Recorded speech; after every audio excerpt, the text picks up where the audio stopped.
Mae siŵr bod nifer o'na chi wedi clywed am her Gwynedd drwy ddarllen amdano fo yn y wasg neu yn newyddion Gwynedd. A be ydy her Gwynedd mewn gwirionedd ydy'r ffaith fod y grant da ni'n gael gen y Llywodraeth yn mynd i ddisgyn yn sylweddol dros y blynyddoedd i ddod, ond ar y llaw arall mae'r galwadau am y gwasanaethau gyda ni yn cynyddu. Yn 2013-14, mae grant y Llywodraeth a'r treth Cyngor hefo'i gilydd yn galluogi ni wario tua 235 o filiynau o bunnoedd ar wasanaethau. Erbyn 2017-18, da ni'n ame oherwydd gostyngiad sylweddol yn y grant da ni'n mynd i gael gen y Llywodraeth. Mi fydd y swm yma wedi lleihau i tua 214 o filiynau o bunnoedd. Ar y llaw arall, mae galwadau ar wasanaethau yn cynyddu. Mae'r nifer henoed sgynny ni edrych ar ei holen nhw'n cynyddu ac yn y blaen.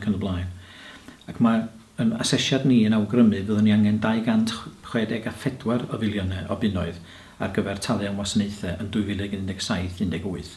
Dyna sy'n creu'r bwlch o 50 miliwn. Mae yna nifer o ffyrdd o ddygymod efo'r bwlch yma wrth gwrs, ond da ni wedi bod yn paratoi ers amser ar ei gyfer o a mae gynnon ni'n barod 16 miliwn o arbedion effeithlonwydd yn barod yn cael ei gweithredu. Da ni'n cynllunio ar sail y bydd angen i ni gynyddu'r dreth Gyngor tua 3.5% y blwyddyn, fydd ei hun hefyd yn cynhyrchu 9 miliwn o bunnoedd dros y cyfnod. Da ni hefyd wedi cytuno ar 10 miliwn o arbedion effeithlonwydd pellach da ni'n barod i weithredu, ac bydd hwnna'n cyfrannu at y bwlch, ond da ni'n stopio yn y fan yna. Da ni'n bwriadu rhoi targed i ni'n hunain o drio darganfod 8 miliwn o bunnoedd yn ychwanegol o arbedion effeithlonwydd i'w gwasgu allan o wasanaethau'r Cyngor. Hefo'i gilydd felly, mi fyddwn ni wedi ffeindio 34 miliwn o bunnoedd o'r bwlch drwy ddal i drio cwrdd efo anghenion bobl Gwynedd mewn ffordd sy'n costio llai, ond wedyn, yr unig ffordd da ni am ffeindio'r 7 miliwn o bunnoedd sydd ar ôl ydy drwy doriadau, ac mae hynny'n golygu bod rhaid ni benderfynu beth da ni am stopio i wneud.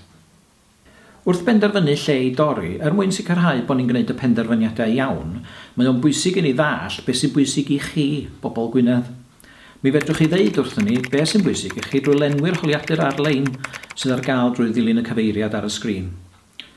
Os ydych chi'n methu wneud o ar-lein, mi fyddwn ni'n cynnal cyfres o sesiynau galw heibio yn ystod y dydd a sesiynau cyhoeddus gyda'r nos, fydd yn rhoi'r cyfle i chi ddeud wrthyn ni beth ydych blaenoriaethau chi.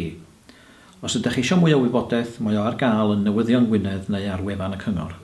Ma'ch mewnbwn chi i'r broses yma yn hollol hanfodol. Aelodau Cyngor Gwynedd sy'n mynd i ofo cymryd y penderfyniad ynglyn â be i dorri maes o law, ond mi fydd o'n benderfyniad llawer gwell os da ni wedi cael eich barn chi ynglyn â beth ydych chi'n werthfawrogi yn yr hyn mae Cyngor Gwynedd yn ei wneud. Fos ni'n annog chi felly i fynd i'r sesiynau yn ystod y dydd neu gyda nos, neu falle i fynd ar-lein i lenwi'r holiadur mwyn gwneud yn siŵr bod ni'n clywed eich barn chi. Dewch chi helpu ni i sicrhau bod ni'n parhau i reid eich buddiannau chi yn blaenllaw yn bob peth da ni'n wneud yma yng Nghymru Gwynedd.